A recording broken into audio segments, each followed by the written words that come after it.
ઉમરપાડા અને સાગબારાના જંગલ જમીન વિવાદમાં 7 દિવસથી ધરણા પર બેઠેલા ખેડૂતોની કોંગ્રેસના નેતાઓએ મુલાકાત લીધી।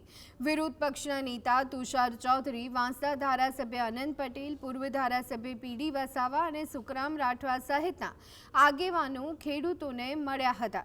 તુષાર ચૌધરીએ કહ્યું કે મુખ્યમંત્રીને રજૂઆત બાદ પણ ઉકેલ ન આવતા ખેડૂતોને ધરણા કરવાની ફરજ પડી। જ્યારે અનંત પટેલે ભાજપના નેતાઓ પર રાજકીય સ્ટન્ટનો આરોપ लगाव्यो। विधानसभाના ચોમાસુ સત્રમાં જંગલ જમીનનો મુદ્દો ઉઠાવવાની પણ જાહેરાત કરી હતી।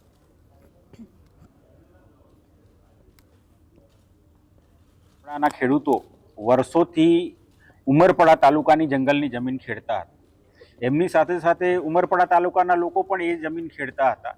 એ લોકોની સીમાઓ પણ નક્કી કરી દેવામાં આવેલી હતી ને લગભગ 2025 સુધી એમને આમાં કોઈ વાંધો આવ્યો નહોતો। પણ 2025 પછી અચાનક જ જંગલ ખાતું જાગ્યું ને હવે જે સાગબારાના જે 12 જેટલા ગામના ખેડૂતો છે એને એ લોકો એમાં પ્રવેશ કરવા દેતા નથી, એમને ખેતી કરતા રોકવામાં આવે છે। જ્યારે ઉમરપાડાના જે ખેડૂતો ખેતી કરે છે એને કોઈ રોકટોક કરવામાં આવતી નથી।